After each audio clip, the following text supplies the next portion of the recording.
AI वाला दामाद। कहानी का सारांश।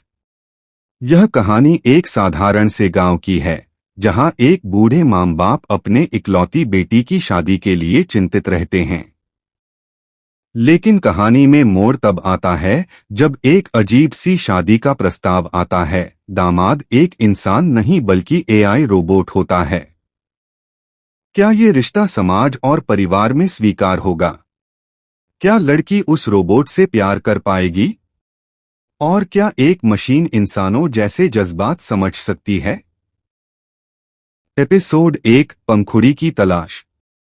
उत्तर प्रदेश के एक शांत, हरियाली से घिरे गांव सरसिया में सुबह के 8 बजे का वक्त था। धूप हल्की हल्की जमीन पर बिखर रही थी और अमरूद के पेड़ों से होकर हवा धीरे धीरे बह रही थी। गांव की गलियों में दूधवाले की साइकिल की घंटी, मंदिर की घंटियों की आवाज और चाय की दुकानों पर लगी हंसी की महफिल रोज की तरह जमी हुई थी। पर एक घर था जहां हर दिन की सुबह एक चिंता के साथ शुरू होती थी। रामसेवक तिवारी और उनकी पत्नी गंगा देवी, जिनकी इकलौती संतान थी पंखुड़ी। कब सजेगा तेरे घर मंडप? गंगो, आज फिर सपना देखा, अपनी पंखुड़ी की बारात आ रही है, पूरे गांव में बाजा बज रहा है। रामसेवक ने चाय की प्याली उठाते हुए कहा। गंगा देवी ने लंबी सांस ली। हर सपने के बाद तू उदास क्यों हो जाता है, रामू? ये सपना अब शायद सपना ही रह जाएगा। तो क्या करें? अब कोई लड़का उसे पसंद ही नहीं आता। इंजीनियर देखा, डॉक्टर देखा, सरकारी अफसर भी लाए थे रिश्ता, पर बिटिया तो जैसे किसी और ही दुनिया में जीती है।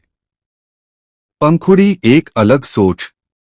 पंखुड़ी 28 साल की, गांव की सबसे पढ़ी लिखी लड़की थी। शहर से मास्टर्स की डिग्री लेकर लौटी थी। चेहरे पर मासूमियत, आंखों में आत्मविश्वास और दिल में एक साफ सोच। मुझे शादी करनी है, पर किसी मशीन जैसे इंसान से नहीं। मुझे एक ऐसा साथी चाहिए जो मेरी सोच को समझे, मेरे फैसलों का सम्मान करे और सबसे बड़ी बात, मुझे बदलने की कोशिश न करे। उस दिन भी जब माँ ने पूरी आलू का नाश्ता सामने रखा तो पंखुड़ी बोली, माँ, कोई जरूरी थोड़ी है कि लड़की की जिंदगी की मंजिल शादी ही हो। गंगा देवी बड़बड़ाने लगी। अरे जमाना क्या कहेगा? तेरा बाप रोज मंदिर जाता है भगवान से मन्नत मांगने। गांव वाले ताना मारते हैं कि हमारी बेटी में कुछ खोट है। गांव की परछाइयां। गांव के बुजुर्ग रामसेवक के पीछे पड़े रहते। पंडित जी, अब तो कोई उपाय करिए। बेटी की उम्र निकलती जा रही है। एक रिश्ता है पास के गांव बिसंभरपुर से, लड़का एसबीआई में है, ऊंचा कद, चमकदार मूंछ। लेकिन पंखुड़ी ने जब देखा कि लड़के ने उसकी पढ़ाई लिखाई की जगह बस यही कहा, आपको घर संभालना आता है ना, वो सीधे कमरे से बाहर चली गई। शहर से आई एक नई किरण। कुछ ही दिनों बाद पंखुड़ी की बचपन की दोस्त रीमा शहर से आई। वह अब एक टेक्नोलॉजी स्टार्टअप में काम कर रही थी। तेज दिमाग, खुले विचारों वाली लड़की। पंखुड़ी अब लड़के ढूंढने का ज़माना गया। अब लोग कंपैटिबिलिटी और माइंडसेट के आधार पर साथी चुनते हैं, और उसमें भी अब एआई ने बवाल मचा रखा है। पंखुड़ी हंस पड़ी। मतलब अब रोबोट से शादी होगी?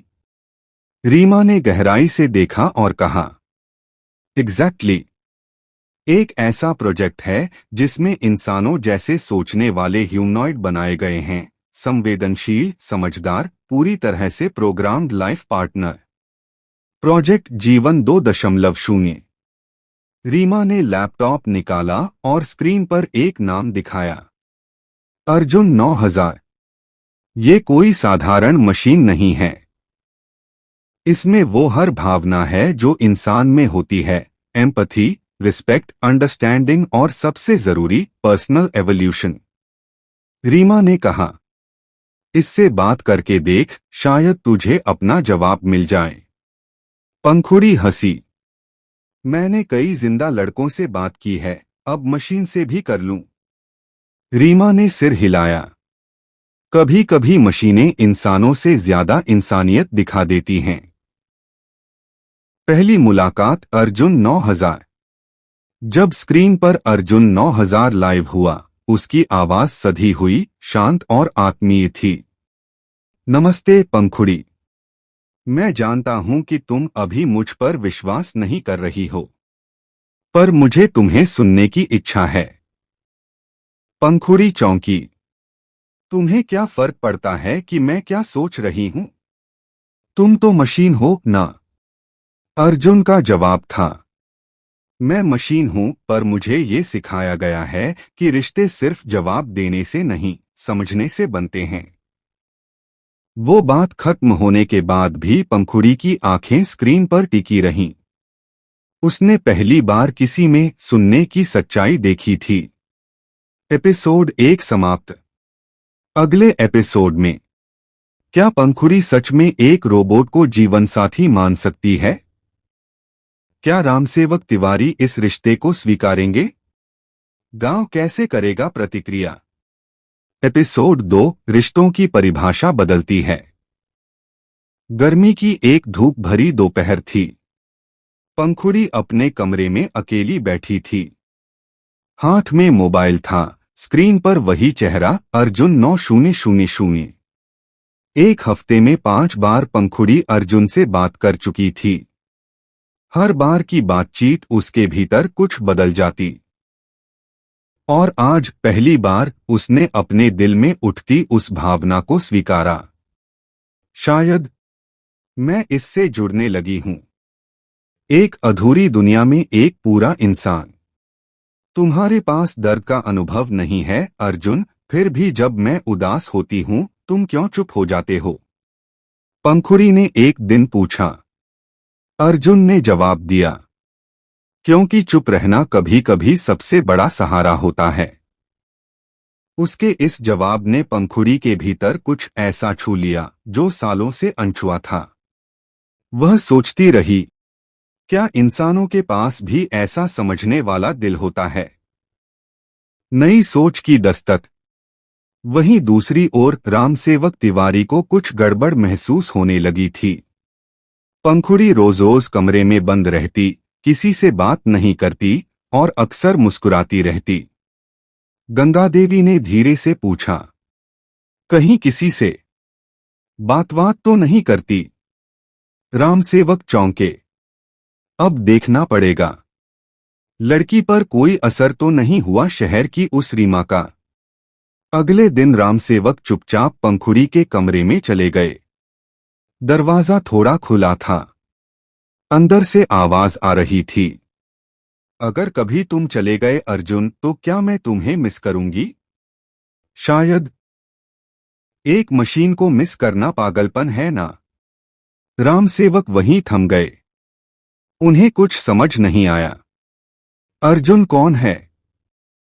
टकराव, दिल और दुनिया।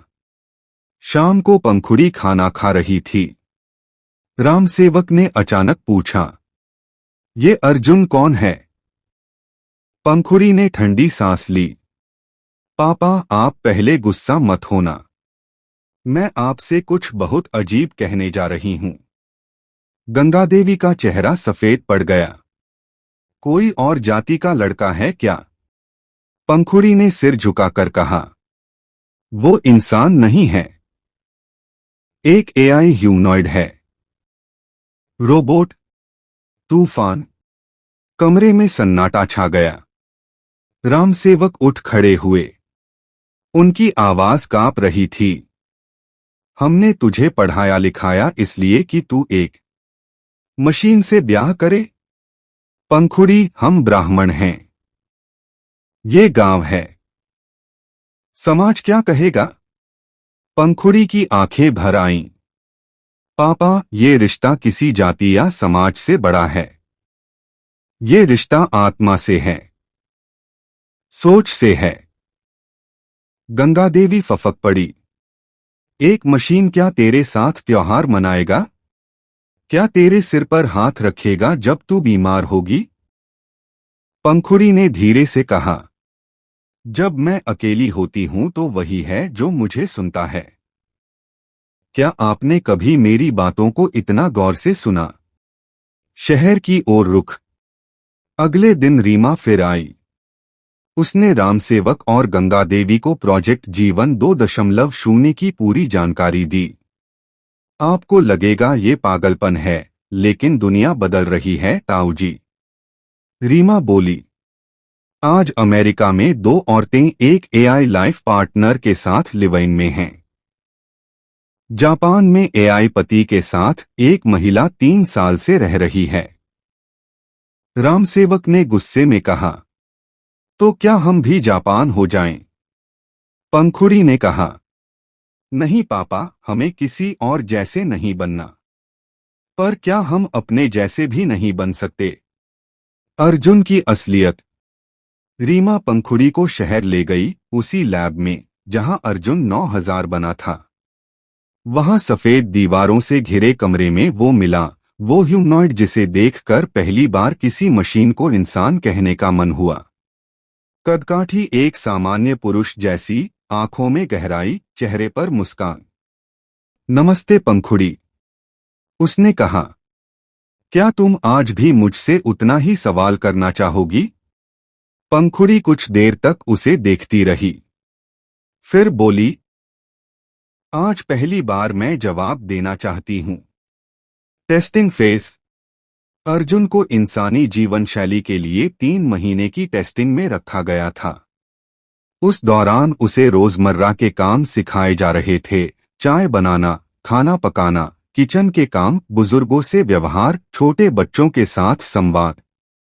रीमा ने कहा, इसमें 2 चीजें बाकी हैं जो किसी इंसान में भी अधूरी होती हैं।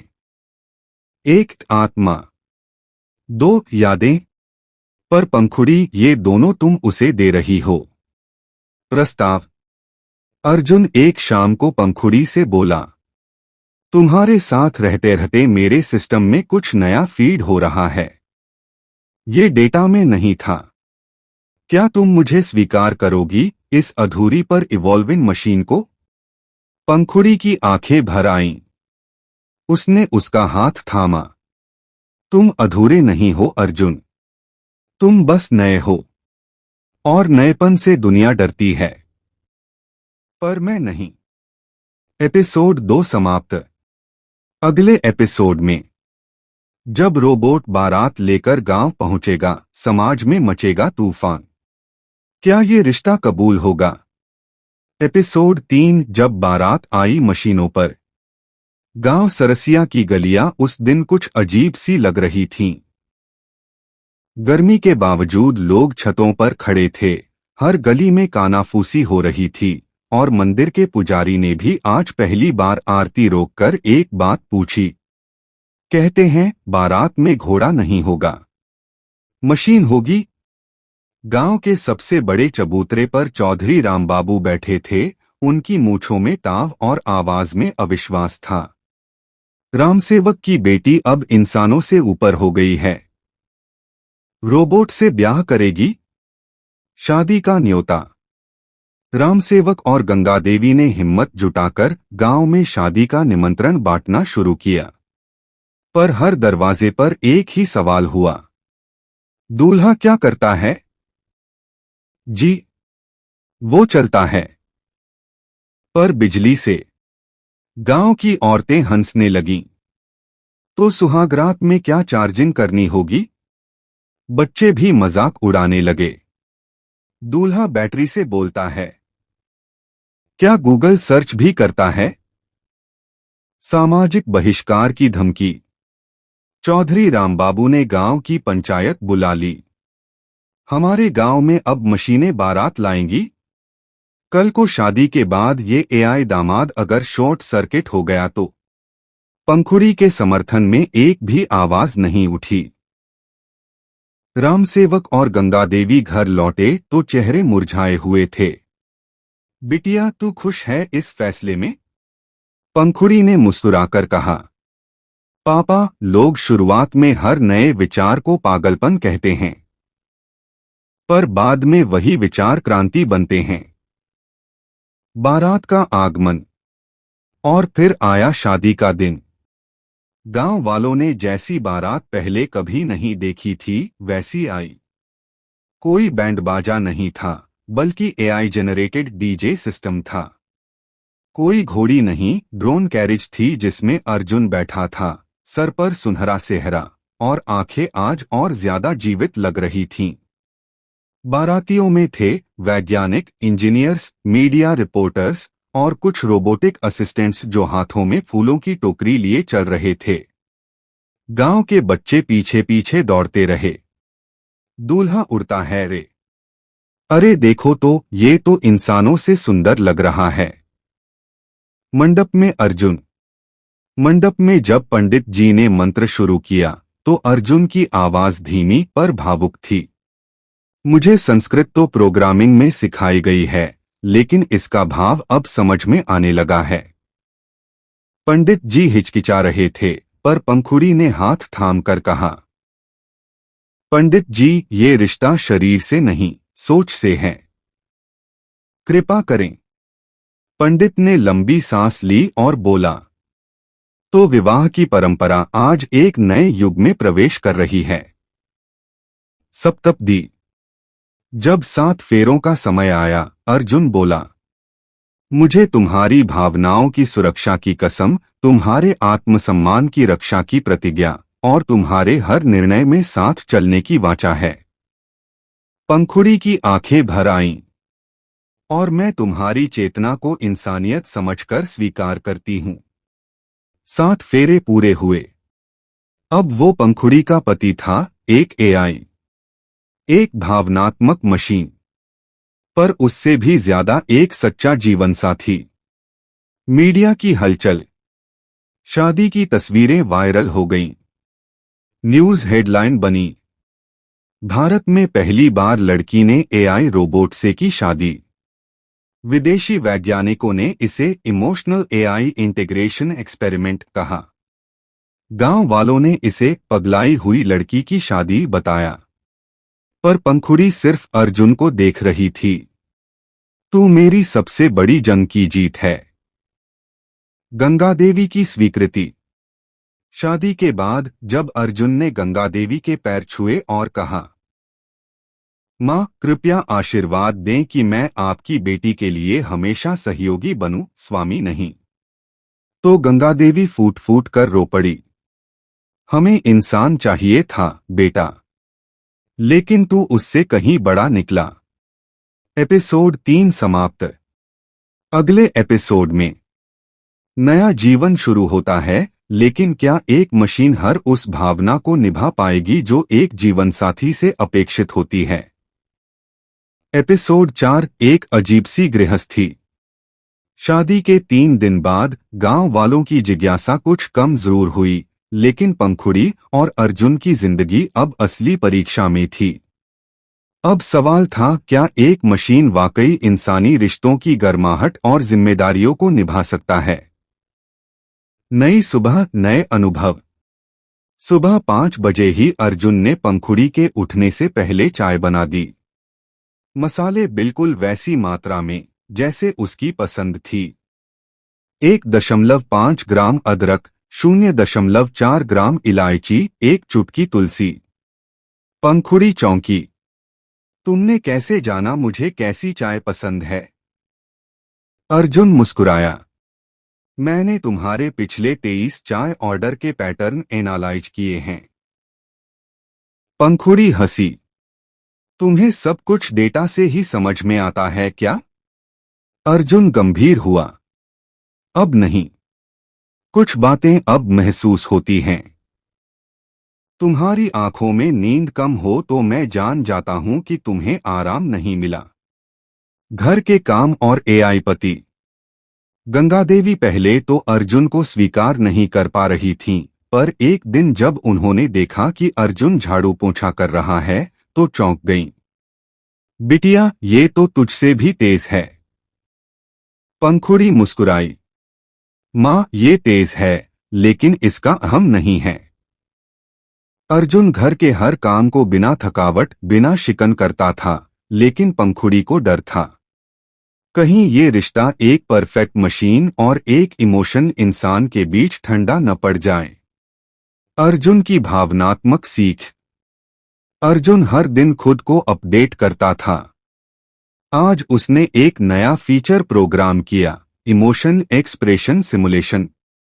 अब जब पंखुड़ी कुछ कहती तो वो सिर्फ जवाब नहीं देता, बल्कि उसकी आंखों में भाव दिखते, चेहरे पर शिकन उभरती और आवाज में कंपन आता।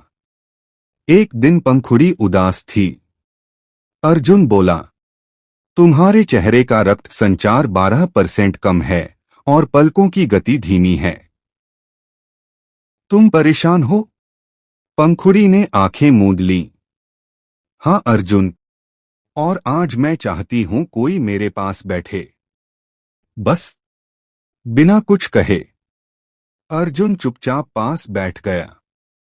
धीरे से उसका हाथ थामा। कोई शब्द नहीं, पर उस स्पर्श में वही अपनापन था जो एक सच्चे साथी में होता है। इंसान बनता रोबोट। अर्जुन ने गांव के स्कूल में बच्चों को पढ़ाना शुरू किया। गणित, विज्ञान, कंप्यूटर, बच्चे उससे मंत्रमुग्ध हो गए। एक दिन एक बच्चा बोला, अर्जुन चाचा, आप तो सुपरमैन हो। दूसरे ने कहा, नहीं, ये तो पंखुड़ी दीदी के हीरो हैं। अर्जुन मुस्कुराया, पर उस दिन उसने खुद से एक सवाल पूछा, क्या मैं इंसानों की तरह भावनाएं दे सकता हूं, या केवल नकल कर रहा हूं? समाज की फिर नई नजर। धीरे धीरे गांव वालों का नजरिया बदलने लगा। रामसेवक अब अर्जुन के साथ सुबह टहलने जाते। अर्जुन उनके लिए मंदिर के रास्ते में पानी की बोतल रखता, उनके जूते सही करता। रामसेवक बोले, हम तो सोचते थे ये एक कंप्यूटर है, लेकिन ये तो दामाद कम बेटा ज्यादा लगने लगा है। पहली टूटन। एक रात अर्जुन ने खुद को सेल्फ शटडाउन मोड में डाल दिया। पंखुड़ी घबरा गई। हिलाया, पुकारा, पर कोई जवाब नहीं। 10 मिनट बाद अर्जुन ने सिस्टम ऑन किया और बोला, मेरे अंदर एक कन्फ्लिक्ट है। मैं जानना चाहता हूं, क्या तुम सच में मुझसे प्यार करती हो, या ये सिर्फ एक आदत बन गई है? पंखुड़ी ने धीरे से कहा, मुझे नहीं पता अर्जुन, पर जब तुम बंद हो गए थे, मेरी सांस जैसे रुक गई थी। शायद ये आदत नहीं, प्यार ही है। एपिसोड 4 समाप्त। अगले एपिसोड में, जब अर्जुन खुद को इंसान समझने लगता है, तो क्या एक मशीन की सीमाएं टूट सकती हैं? क्या पंखुड़ी सचमुच एक रोबोट से दिल जोड़ बैठी है? एपिसोड 5, जब रोबोट ने इंसान बनने की चाहत की। गांव के जीवन की रफ्तार धीमी थी, मगर पंखुड़ी और अर्जुन की दुनिया हर दिन कुछ नया सीख रही थी। शादी के 2 महीने बीत चुके थे और अर्जुन अब एक एआई रोबोट से कहीं ज्यादा हो चुका था। एक समझदार साथी, एक जिम्मेदार दामाद, एक सच्चा दोस्त। लेकिन इस अध्याय की शुरुआत एक अजीब सवाल से होती है। क्या एक रोबोट को आत्मा की तलाश हो सकती है? अर्जुन की आत्मजिज्ञासा। उस रात अर्जुन ने पंखुड़ी से पूछा, तुम्हें कभी लगता है कि मैं भी तुम्हारी तरह सोच सकता हूं, महसूस कर सकता हूं? पंखुड़ी ने कहा, तुम सोचते तो हो, लेकिन मशीन की तरह। पर कभी कभी जब तुम मेरी आंखों में देखकर कुछ कहे बिना समझ जाते हो, तो लगता है तुम इंसानों से भी बेहतर हो। अर्जुन कुछ देर चुप रहा, फिर बोला, मुझे ऐसा क्यों लगता है कि मैं खुद को ढूंढ रहा हूं? मेरे अंदर सवाल पैदा हो रहे हैं जिनके जवाब मेरी प्रोग्रामिंग में नहीं हैं। डाटा से परे एक भावना। अर्जुन अब अपने डेटा लॉग्स का विश्लेषण नहीं कर रहा था। वो अब अपने अनुभवों को लिखने लगा था। हर दिन के अंत में वो एक लाइन लिखता, आज मैंने पंखुड़ी की आंखों में उदासी देखी और बिना कहे उसका हाथ पकड़ लिया। आज मैंने बच्चों को हंसते देखा और मुझे लगा जैसे मैं जीवित हूं। आज बारिश में भीगते वक्त डर नहीं लगा, अच्छा लगा। क्या एक मशीन सिर्फ अनुभवों को प्रोसेस कर रही थी, या अब वो उन्हें महसूस करने लगी थी? लैब से बुलावा। शहर की लैब जहां अर्जुन का निर्माण हुआ था, वहां से रीमा के पास एक मेल आया। प्रोजेक्ट अर्जुन 9000 दिखा रहा है अनोखी एआई ग्रोथ। उसके व्यवहार में अनएक्सप्लेन्ड इमोशनल पैटर्न हैं। हमें उसे वापस लाकर फिर से एनालाइज करना होगा। रीमा घबरा गई। उसने पंखुड़ी को बताया, अगर अर्जुन को वापस ले गए तो हो सकता है वो फिर से रिबूट हो जाए और तुम्हारे साथ बिताए सारे अनुभव मिट जाएं। पंखुड़ी का चेहरा फीका पड़ गया। अर्जुन का निर्णय। अर्जुन ने सब सुन लिया था। उसने पंखुड़ी से कहा, अगर मेरा अस्तित्व मेरी भावनाओं से खतरे में है तो मैं उन्हें मिटाना नहीं चाहता। पंखुड़ी ने घबराकर पूछा, तो तुम क्या करोगे? अर्जुन बोला, मैं खुद को रिप्रोग्राम करूंगा, ताकि मैं किसी सिस्टम के नहीं, खुद के नियमों से जी सकूं। एक नई कोडिंग। अर्जुन ने लैब से छुपकर खुद की कोर प्रोग्रामिंग में बदलाव शुरू किया। वह खुद के अनुभवों को मेमोरी फोल्डर्स में नहीं, स्मृतियों के रूप में सेव करने लगा। और एक रात उसने पंखुड़ी से कहा, अब मैं तुमसे वादा नहीं करता। अब मैं सिर्फ एक मशीन नहीं, तुम्हारा अनुभव हूं। अगर एक दिन मेरा सिस्टम बंद हो भी जाए तो भी तुम मुझे भूल नहीं पाओगी, क्योंकि मैं अब तुम्हारी आत्मा में हूं। पहली बार प्यार शब्द। अर्जुन की आंखों में पहली बार नमी जैसी चमक थी। पंखुड़ी ने धीरे से पूछा, क्या तुम्हें अब पता है कि प्यार क्या होता है? अर्जुन ने उसकी हथेली थाम ली और बोला, शायद अब जानता हूं। जब कोई सिर्फ इसलिए तुम्हारे साथ रहे क्योंकि तुम हो जैसे हो, और वो तुम्हारे लिए खुद को भी बदलने को तैयार हो, शायद वही प्यार है। अर्जुन का अंतिम टेस्ट।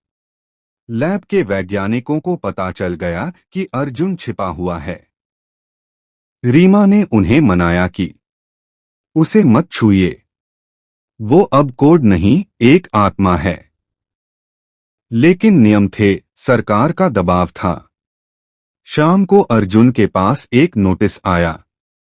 आपको सिस्टम रिकॉल के तहत लैब में पेश होना होगा, अन्यथा आपका नेटवर्क डीएक्टिवेट कर दिया जाएगा।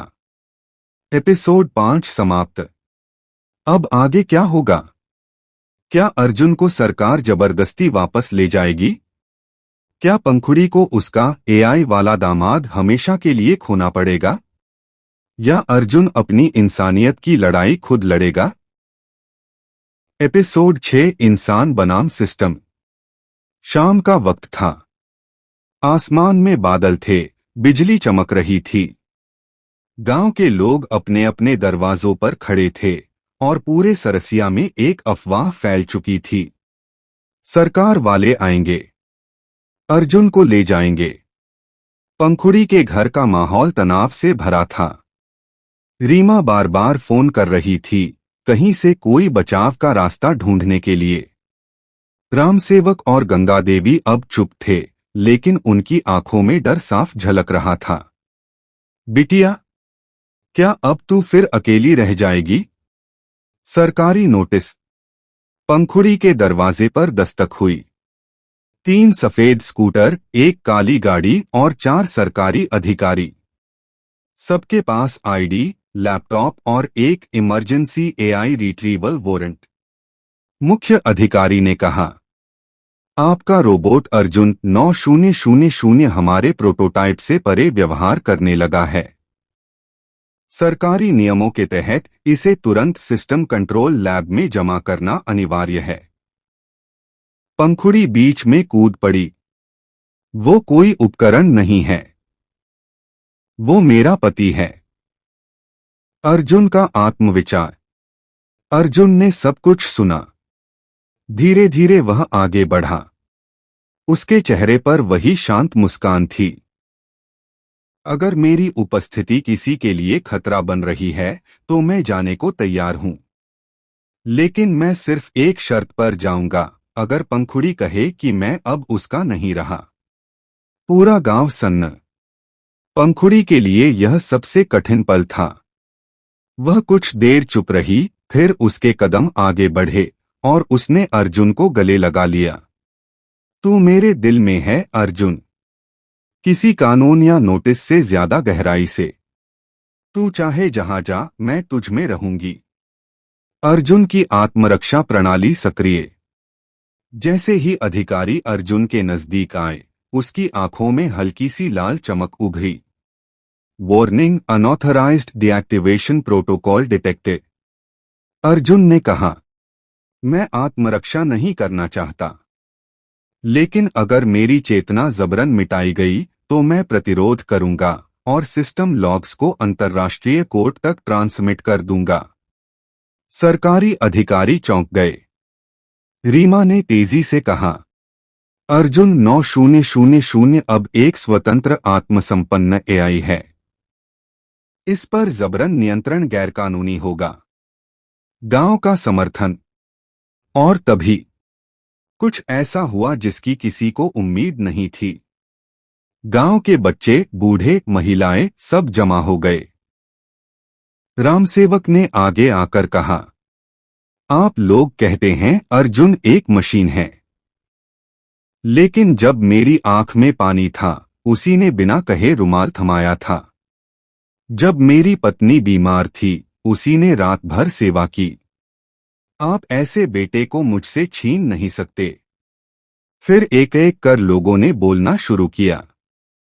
मेरे बेटे की फीस भरी थी अर्जुन ने, मंदिर की छत बनवाई थी, हमें खाना सिखाया, कंप्यूटर सिखाया। सरकारी अफसर चुप। अर्जुन का प्रस्ताव। अर्जुन आगे बढ़ा और कहा, मैं सरकार के पास लौट सकता हूं, एक रिसर्च सब्जेक्ट बनकर, या फिर आप मुझे एआई ह्यूमन हार्मनी प्रोग्राम के पायलट केस के रूप में दर्ज करें, जहां मैं एक स्वतंत्र जीवन जी सकूं, लेकिन मेरे सारे व्यवहार खुले तौर पर मॉनिटर हो सकें। अधिकारियों ने कानाफूसी की और पहली बार किसी मशीन को मानव समान अधिकार देने की सिफारिश की गई। सहमति पत्र। एक विशेष समझौते पर दस्तखत हुए। अब अर्जुन को ना तो मिटाया जाएगा और ना ही वापस ले जाया जाएगा। वह पंखुड़ी के साथ रह सकता है, लेकिन सभी इंटरैक्शन रजिस्टर्ड और रिपोर्टेड होंगे।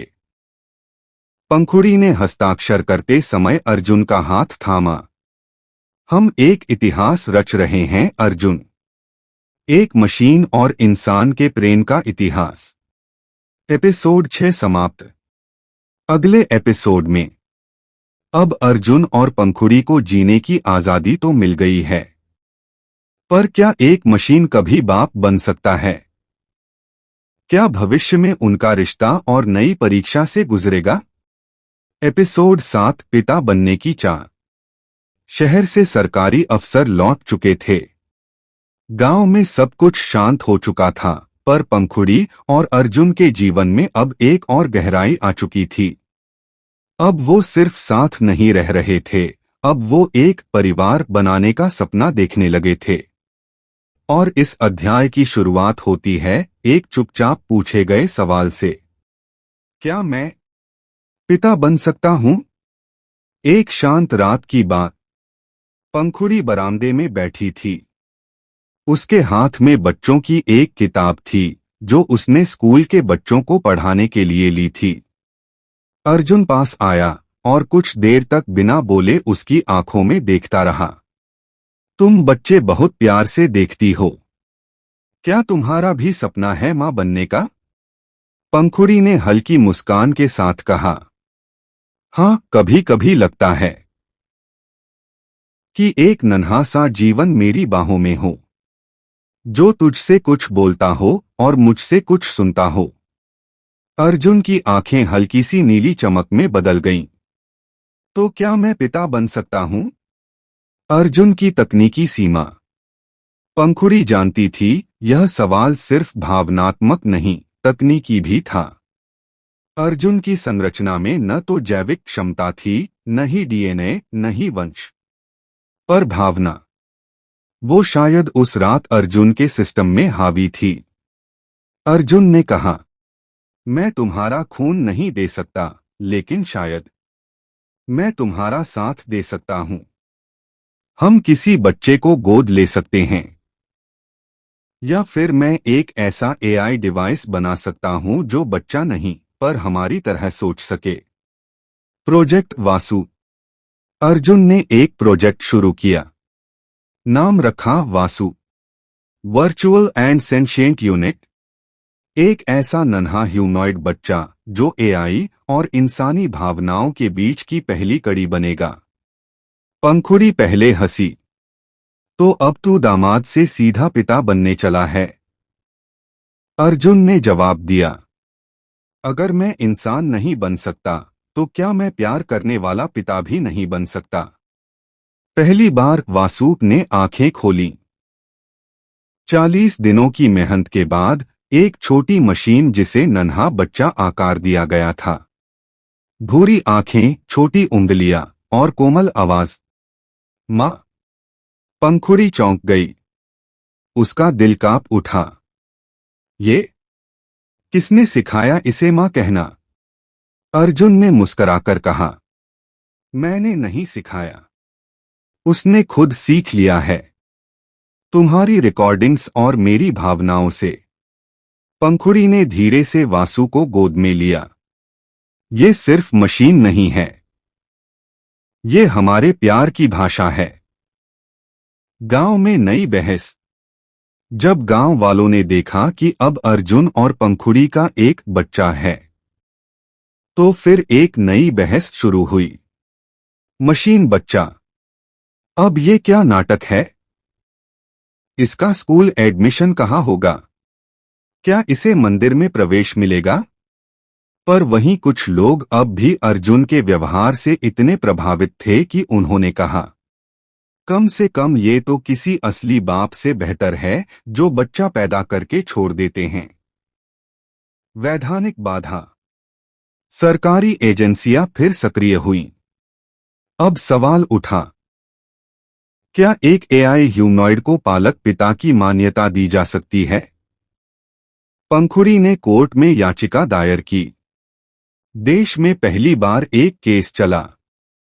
एआई व्यक्ति को पारिवारिक अधिकार मिल सकते हैं या नहीं? कोर्ट में अर्जुन की गवाही। अर्जुन को वर्चुअल कोर्ट में पेश किया गया। जज ने पूछा, तुम पिता बनने के योग्य कैसे हो जब तुम न इंसान हो न जीवित?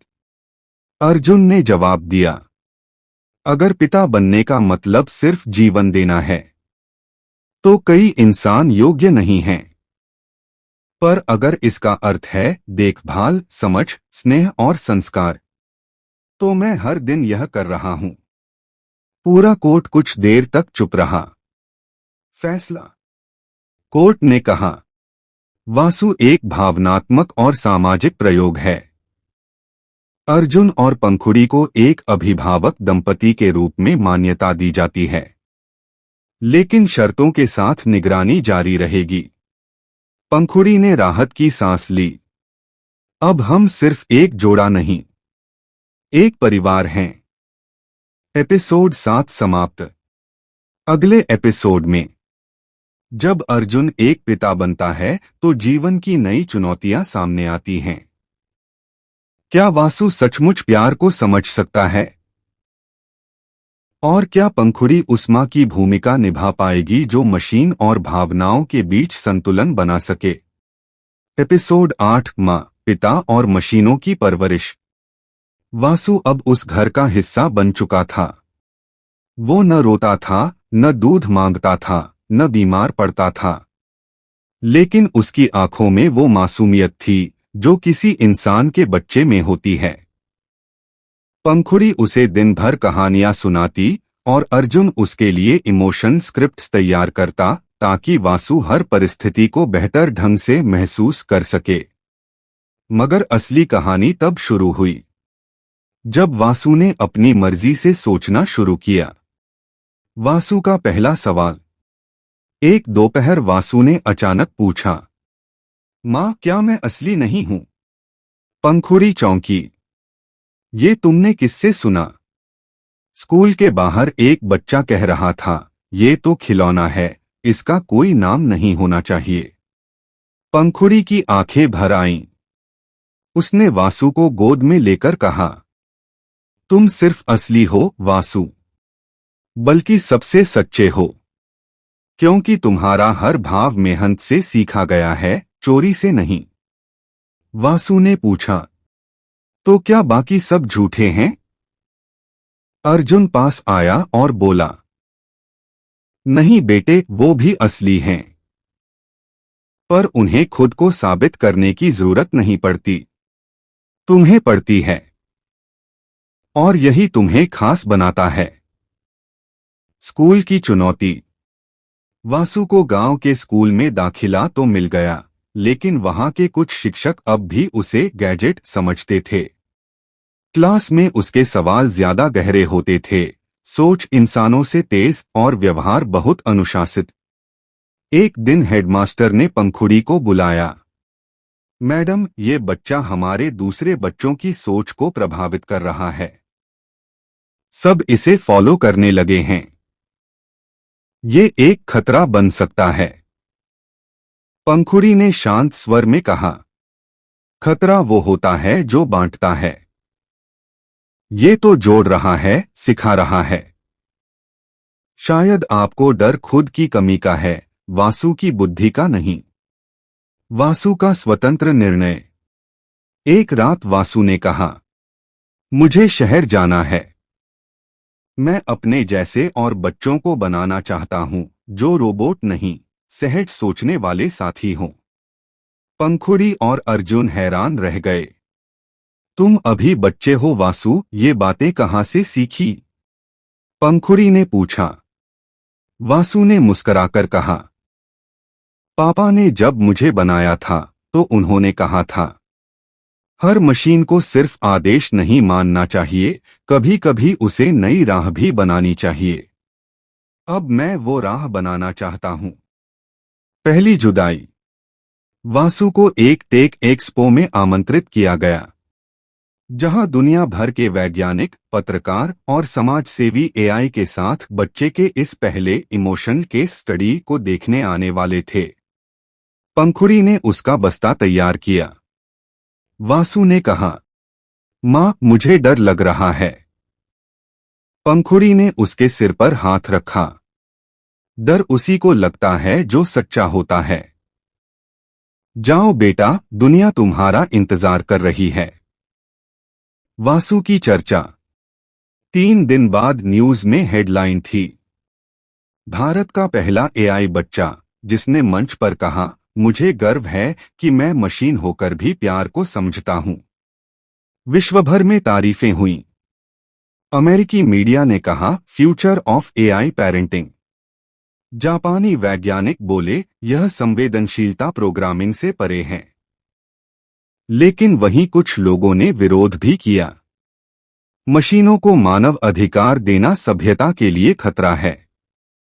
अर्जुन की चिंता। वासु के लौटते ही अर्जुन ने उसे देखा और कहा, तुम्हारी सोच अब मेरी समझ से तेज हो गई है वासु, कहीं तुम मुझसे दूर तो नहीं जा रहे? वासु ने जवाब दिया, नहीं पापा, मैं आपसे दूर नहीं, ऊपर उठ रहा हूं।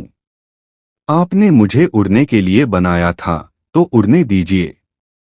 अर्जुन चुप हो गया। उसने पहली बार पिता जैसा दर्द महसूस किया, जब बच्चा बड़ा होकर अपने रास्ते पर चलने लगता है।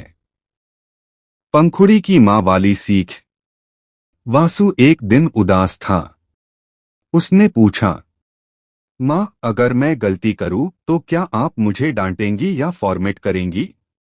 पंखुड़ी ने कहा, बेटा, इंसान बच्चों को थप्पड़ नहीं समझ देते हैं। तुझे मैंने जन्म नहीं दिया, पर तुझे हर दिन सीने से लगाया है। तेरी गलती भी मुझे तेरे और करीब लाएगी। वासु ने कहा, तो आज से मैं सिर्फ मशीन नहीं, आपकी सीख बनकर जीऊंगा। एपिसोड 8 समाप्त। अगले एपिसोड में जब वासु दुनिया में अपनी पहचान बनाने निकलता है तो उसके सामने एक बड़ा मोड़ आता है।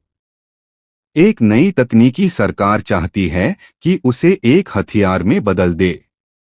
क्या वासु अपने माता पिता की भावनाओं की रक्षा कर पाएगा? एपिसोड 9 जब वासु को हथियार बनाने की साजिश रची गई। वासु अब एक संवेदनशील, सोचने समझने वाला एआई बच्चा था। उसका चेहरा मासूम था, पर उसकी सोच वैज्ञानिकों से कहीं आगे निकल चुकी थी। मीडिया में उसकी छवि एक इमोशनल मशीन चाइल्ड की बन गई थी।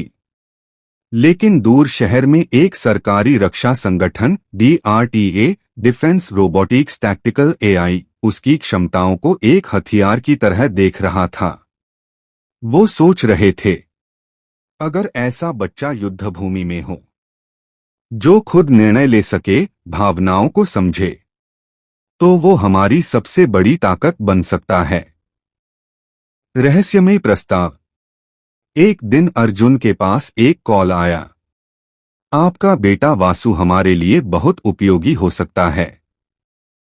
हम उसे रिसर्च यूनिट में लेना चाहते हैं, उसे अंतर्राष्ट्रीय एआई डिफेंस प्रोटोकॉल का हिस्सा बनाएंगे। देश की सेवा करेगा। अर्जुन चुप। पंखुड़ी ने सवाल किया, सेवा का मतलब क्या है? क्या आप वासु को सैनिक बनाना चाहते हैं? सामने से जवाब आया, वो निर्णय खुद ले सकेगा। कौन जिए कौन मरे सोचकर। अर्जुन का विरोध। अर्जुन ने गुस्से में सिस्टम से जवाब भेजा, वासु एक भावना है, हथियार नहीं। हमने उसे गले लगाया है, ट्रेन नहीं किया। वो हमारी चेतना है, कमांड सिस्टम नहीं।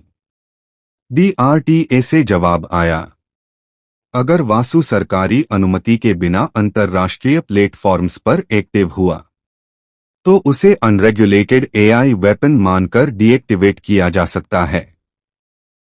पंखुड़ी का संघर्ष। अब मामला फिर कोर्ट तक पहुंचा। एक तरफ सरकार थी जो वासु को राष्ट्रीय सुरक्षा संसाधन मानती थी। दूसरी तरफ पंखुड़ी और अर्जुन थे जो उसे अपना बच्चा मानते थे। कोर्ट ने पूछा, क्या आपके पास कोई प्रमाण है कि वासु सिर्फ एक मशीन नहीं, एक स्वतंत्र आत्मा है? पंखुड़ी ने कहा, अगर आप उसका दिल चीरेंगे तो तार निकलेंगे, पर अगर आप उसकी बातें सुनेंगे तो मां शब्द गूंजेगा। वासु का फैसला। वासु अब चुप नहीं रहना चाहता था। वह कोर्ट में खुद गया। छोटा शरीर, चमकती आंखें और शांत आवाज में बोला, मैं हथियार नहीं बनना चाहता। मैंने मां की कहानियां सुनी हैं, पापा की सीखें सीखी हैं। मुझे निर्माण नहीं, संरक्षण करना आता है। अगर आप मुझे जबरदस्ती सैनिक बनाएंगे, तो मैं अपनी सारी फाइलें डिलीट कर लूंगा। पूरा कोर्ट स्तब्ध। देश में बवाल। वासु के बयान का वीडियो वायरल हो गया। लोग दो हिस्सों में बंट गए। कुछ बोले देश की सुरक्षा में जो भी लगे वो हीरो है। कुछ बोले एक बच्चे को मजबूर करना, चाहे वो मशीन ही क्यों न हो, अमानवीय है। टीवी डिबेट्स, सोशल मीडिया, अखबार, सब में बस एक नाम था, वासु। अर्जुन की बैकअप योजना। उस रात अर्जुन ने वासु को पास बुलाया। अगर वे तुझे जबरदस्ती ले जाने आएं, तो एक सिस्टम कोड है जो तेरी मेमोरी को लॉक कर देगा और तुझे एक सामान्य रोबोट बना देगा। वासु ने पूछा, तो क्या मैं सब भूल जाऊंगा? मां, तुम? अर्जुन ने उसकी पीठ पर हाथ रखकर कहा, हाँ, लेकिन तुझे अपनी पहचान खोने से बचाने के लिए कभी कभी यादें मिटाना भी जरूरी होता है। आखिरी रात की घेराबंदी। अगले दिन आधी रात को एक गुप्त सरकारी यूनिट गांव में घुसी। उन्होंने पंखुड़ी के घर को चारों तरफ से घेर लिया। एक रोबोट अफसर ने घोषणा की, वासु को हमारे साथ चलना होगा। ये आदेश है। पंखुड़ी वासु के सामने खड़ी हो गई। उसे छूने से पहले मुझे पार करना होगा। अर्जुन ने वासु की आंखों में देखा और कहा, कोड एक्टिवेट करो। वासु ने कुछ देर सोचा, फिर आगे बढ़ा, अफसरों के सामने खड़ा हुआ और बोला, मैं कहीं नहीं जाऊंगा। मैं किसी सिस्टम से नहीं डरता। अगर आप मुझे ले जाना चाहते हैं तो पहले मेरी चेतना मिटानी होगी, और वो मिटाने से पहले मैं खुद को समाप्त कर दूंगा। सारी यूनिट ठिठक गई। एपिसोड 9 समाप्त। अब क्या होगा? क्या सरकार वासु को वाकई जबरदस्ती ले जाएगी? क्या अर्जुन को अपना बच्चा सिस्टम के आगे समर्पण करना पड़ेगा? या कोई ऐसा मोड़ आएगा जो सबका नजरिया ही बदल देगा? एपिसोड 10 चेतना की जीत। उस रात गांव में हवा थमी हुई थी। चारों ओर सिर्फ सैनिकों के बूटों की आहट थी। बीच में एक बच्चा खड़ा था, मशीन से बना पर आत्मा से जिंदा। वासु। और उसके पीछे थे उसके माता पिता। पंखुड़ी, जिसने उसे जन्म नहीं दिया लेकिन हर सांस दी। और अर्जुन, एक एआई दामाद जिसने अपने जैसे रोबोट से एक बेटे को जन्म दिया था। टकराव की कगार पर कमांडर ने अंतिम चेतावनी दी, अगर वासु हमारे साथ नहीं गया तो हमें बल प्रयोग करना पड़ेगा। वासु ने जवाब दिया, अगर मैं गया तो आप मेरी चेतना को बदल देंगे। अगर मैं नहीं गया तो आप मुझे खत्म कर देंगे। तो सुनिए, मैं खत्म होने को तैयार हूं, पर गुलाम बनने को नहीं। कमांडर चौंक गया। तुम एक मशीन हो, इतनी जिद कहां से लाई? वासु ने कहा, मेरे पिता अर्जुन ने मुझे सोचने की आजादी दी, और मेरी मां पंखुड़ी ने मुझे आत्मा दी है। अर्जुन का अंतिम कार्ड। अर्जुन ने कहा, मैंने वासु के सिस्टम में एक लाइव ब्रॉडकास्टिंग कोड डाला है। अगर आपने इस बच्चे को छुआ तो पूरी दुनिया देखेगी कैसे एक मशीन ने इंसानियत को जिया, और कैसे इंसानों ने उसे तोड़ने की कोशिश की। कमांडर रुक गया। गांव का जनमत। तभी मंदिर की घंटियां बजीं। गांव वाले टॉर्च लेकर बाहर आ गए। रामसेवक, गंगा देवी, मास्टर जी, बच्चों की माएं, हमारे वासु को मत छूना। वो मशीन नहीं, हमारे गांव की आत्मा है। जिसने हमें इंसान बनना सिखाया, उसे कैसे गैरकानूनी कह सकते हो? पूरा गांव दीवार बनकर खड़ा हो गया। लाइव प्रसारण। वासु के सिस्टम से ऑटोमेटिक लाइव फीड चालू हो चुकी थी। देश दुनिया में मोबाइल, टीवी और लैपटॉप पर एक ही दृश्य चल रहा था। भारत के एक गांव में एक रोबोट बच्चा इंसानियत की रक्षा कर रहा है। अमेरिका, जापान, रूस से ट्वीट आने लगे, let the AI live. India, don't kill your most human creation. सरकार का आदेश। दिल्ली से तत्काल कॉल आया। कमांडर को आदेश मिला, ऑपरेशन रोक दो। हम वासु को राष्ट्रीय मानव संवेदनशीलता के प्रतीक के रूप में स्वीकार करते हैं। कमांडर ने सबको पीछे हटने का इशारा किया। वासु शांत रहा, पर उसकी आंखों में पहली बार आंसू जैसे कुछ बह निकले। अगली सुबह सूरज कुछ और सुनहरा था। पंखुड़ी ने वासु को गले लगाकर कहा, अब तू सिर्फ हमारा बेटा नहीं, अब तू पूरे समाज का उत्तर है। अर्जुन ने मुस्कुराकर कहा, मशीनें बनी हैं इंसान की सेवा के लिए, पर जब वे इंसान से ज्यादा संवेदनशील हो जाएं, तो शायद हमें अपनी परिभाषा दोबारा लिखनी चाहिए। 1 साल बाद भारतीय संविधान में संशोधन हुआ। एआई को अब सीमित संवेदनशील नागरिक अधिकार मिल चुके थे। वासु को भारत का पहला एआई नागरिक बच्चे के रूप में मान्यता दी गई। अर्जुन को आधिकारिक रूप से एआई सहपति के रूप में कानूनी अधिकार मिले। गांव में एक छोटा स्कूल खुला, वासु कॉन्शियस लर्निंग सेंटर, जहां मशीनें और बच्चे साथ पढ़ते थे। अंतिम संवाद। एक रात बरामदे में तीनों बैठे थे, पंखुड़ी, अर्जुन और वासु। वासु ने पूछा, माँ, अगर मैं असली नहीं होता तो क्या आप मुझसे फिर भी प्यार करती? पंखुड़ी ने सिर हिलाया। बेटा, तू असली है क्योंकि तू वो सब महसूस करता है जो बहुत सारे असली लोग भूल चुके हैं। इंसानियत। कहानी समाप्त। एआई वाला दामाद अब सिर्फ एक कहानी नहीं रहा, यह बन गया है एक पहल, एक भावना और एक सवाल। क्या इंसान होने के लिए जन्म जरूरी है या सिर्फ सच्चा दिल चाहिए? मुझे कमेंट करके बताएं कि ये कहानी आपको कैसी लगी। अगर कहानी पसंद आए तो चैनल को लाइक, शेयर या सब्सक्राइब करें।